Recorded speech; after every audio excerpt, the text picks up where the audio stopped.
Miércoles 16 de noviembre.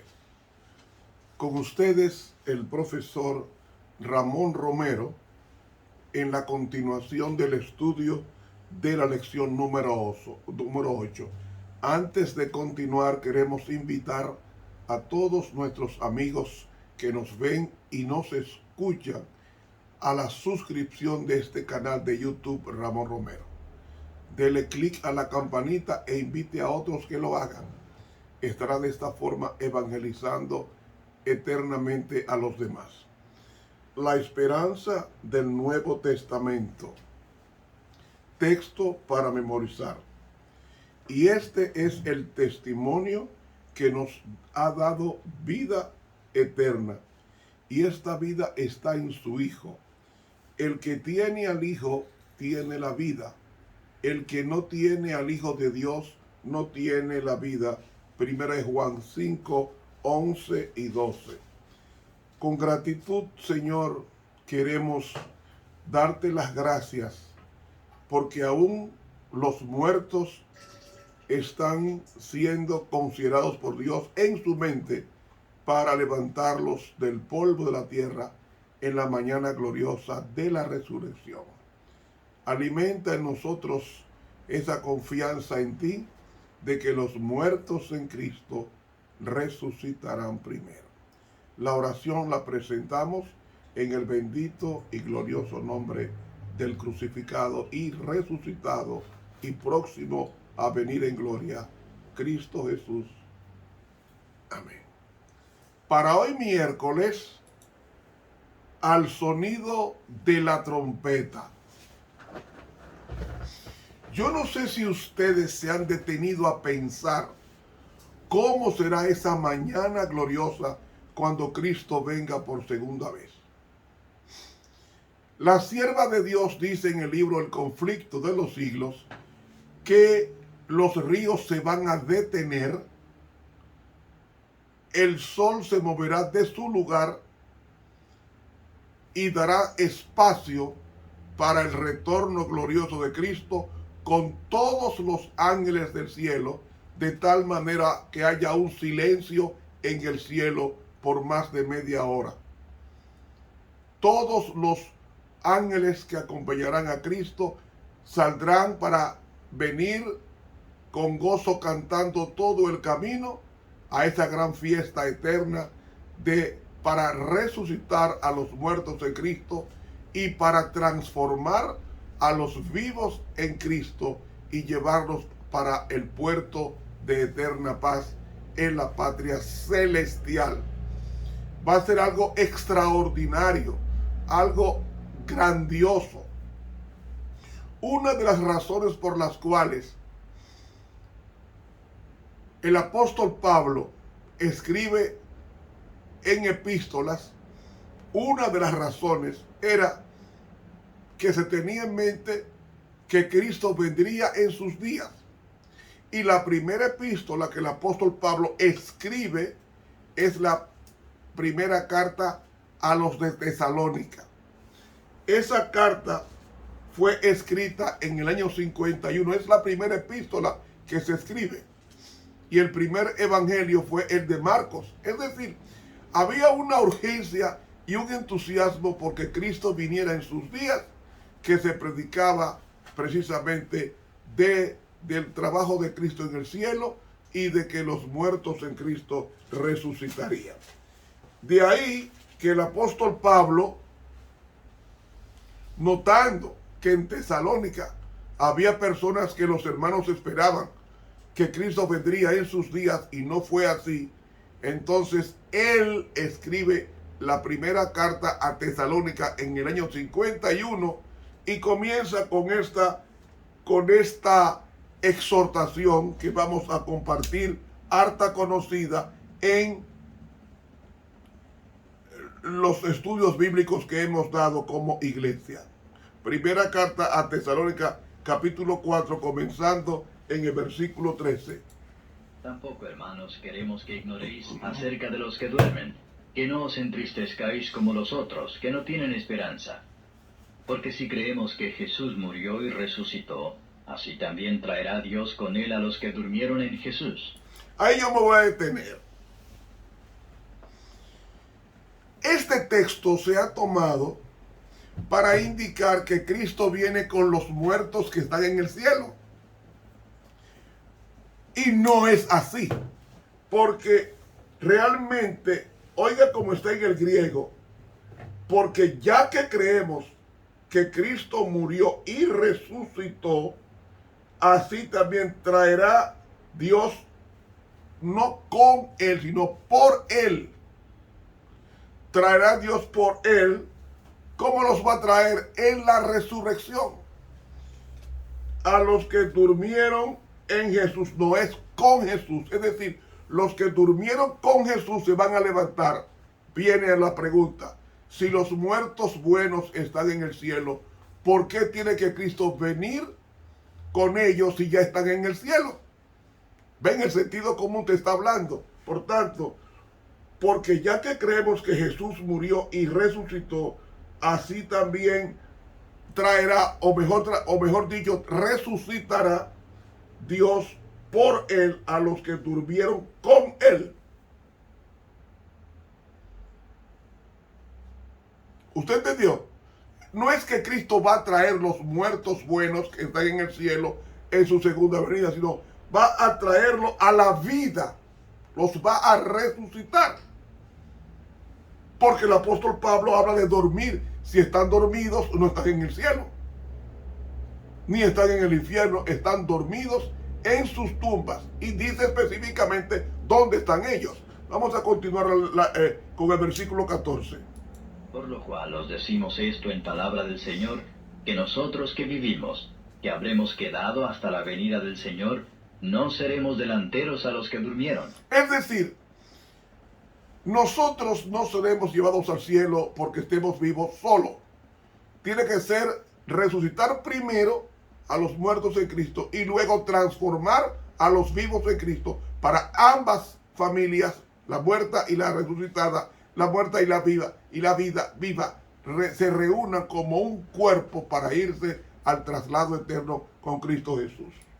Porque el mismo Señor, con aclamación, con voz de arcángel y con trompeta de Dios, descenderá del cielo, y los muertos en Cristo resucitarán primero. Entonces, si van a resucitar los muertos de Cristo con la aclamación, entonces, y solamente entonces, lo que dice el versículo 14, de que Cristo traerá también a los que durmieron, no se refiere a los muertos que vienen con él, sino los va a resucitar los que durmieron. ¿Y cuándo durmieron? Ahora en el versículo 16 dice: los muertos en Cristo resucitarán primero. O sea, no resucitaron, está en futuro. Resucitarán primero. ¿Por qué? Porque ni están en el cielo, ni están en el infierno, ni están en el purgatorio. Están en sus respectivas tumbas. Amigo, cuando esto sucede, los muertos en Cristo resucitarán primero. ¿Cuándo van a resucitar?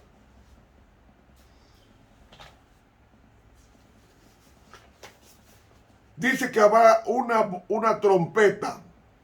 La palabra trompeta que aparece ahí es la palabra salpinx en griego, que significa sonido de reverbero. Es decir, una trompeta tan fuerte que va a abrir las tumbas de todos los muertos en Cristo. Y entonces con voz de mando, que en el griego es keliuma. Keliuma significa cuando un hombre le grita a los caballos para arrearlos. Esa es la voz que está mencionando aquí, el tipo de voz, el keliuma, que es el grito estimulante, como clama el auriga a sus caballos para que avancen. Eso es lo que es la voz de Cristo. Una voz tan estentórea que todos los muertos van a escuchar su voz. Y la palabra voz en el griego es foné, y es el sonido de una música, es la voz melodiosa de Cristo, es la que va a levantar a los muertos. Quiero decirles algo que no está en el folleto, es producto de mis investigaciones y las oraciones con Dios. Cada persona tiene una nota musical en su cuerpo. Por ejemplo, cuando yo gesticulo, muevo los brazos y las piernas, eso produce un sonido aparentemente inaudible a los ojos, a los oídos humanos, pero sí tiene un sonido a los oídos de Dios. Y mi cuerpo es una caja de resonancia musical. O sea, los cuerpos tienen una música. Por ejemplo, Cristo es una música. O mejor dicho, los que saben un poco de música, es el do central que da el tono para comenzar una sinfonía, para comenzar una canción, el do central. O podríamos llamar también el 440. Entonces, Cristo es el do central. Ese do central que viene Cristo está identificado con el do central de los muertos en Cristo. ¿Ustedes me están entendiendo? Entonces, los muertos en Cristo van a escuchar el do central de Cristo que sale de su voz. Porque dice que es la palabra voz en el griego es foné. Y foné es el sonido de un instrumento musical. Y la voz de Cristo es música, es melodiosa. Es decir, Cristo va a resucitar a los muertos cantándoles en sus respectivas notas a los muertos en Cristo. Por eso que los impíos no se van a levantar con la voz de Cristo en la resurrección de los justos, aunque sí habrá una resurrección especial, pero en la resurrección de los justos, el do central de Cristo va a afectar el do central que yo tengo en la tumba, muerto. Ese do central va a responder al do central de la voz de Cristo, y eso va a producir una música sideral. Yo no sé si ustedes me están entendiendo lo que yo estoy diciendo, Por eso es que los muertos en Cristo van a resucitar a su voz. Ahora, ¿qué sonido tienen los impíos que se van a levantar en la resurrección final después del milenio? Es una voz diferente.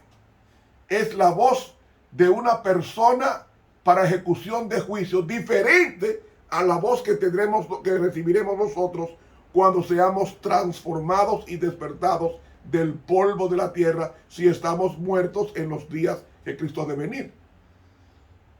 Yo, cuando acepté a Cristo, acepté su carácter. Tú, cuando aceptaste a Cristo, aceptaste su carácter y su vida. Y su vida es música permanente. Por eso es que la vida del cristiano verdadero es una vida de alegría permanente. Y San Pablo dice en primera carta a Tesalónica, está siempre gozoso. ¿Por qué? Porque el gozo es uno de los frutos del Espíritu Santo que Cristo nos da a través de su muerte y resurrección. Grábese esto. Cristo tiene el do central en su voz, que es melodiosa. Y se cree que la voz de Cristo es barítono. Se cree que la voz de Cristo es tenor. Se cree que la voz de Cristo es bajo. Es decir, en Cristo se reúnen las voces básicas para un cuarteto. Ahora, cuando Él llame a los justos a la vida, se van a levantar con el do central que Cristo imputó en ellos con la aceptación de su vida y su muerte. Por eso es que los cristianos para Dios en obediencia es una música agradable. Y cuando los cristianos oran a Dios de corazón, eso sube como el do central al cielo, que se pone en armonía con el do central que es Cristo, y eso produce la respuesta del do central mío y la respuesta del do central de Cristo, viene respondiendo la oración como una respuesta musical en los acordes del cielo, mis hermanos. Y eso hay que tenerlo bien definido. Ahora, ¿qué más dice el apóstol Pablo con relación a esto? Luego nosotros, los que vivimos, los que quedamos, juntamente con ellos seremos arrebatados en las nubes a recibir al Señor en el aire, y así estaremos siempre con el Señor. Nosotros, oiga bien, nosotros nosotros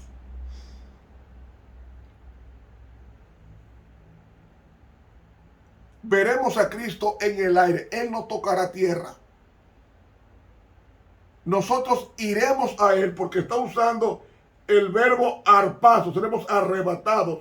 Y la palabra, el verbo que hay ahí es el verbo arpazo, que es el mismo que menciona cuando el Felipe es arrebatado en Hechos 8, 39, que nos dice: y como subieron del agua, el Espíritu del Señor arrebató a Felipe, se lo llevó volando.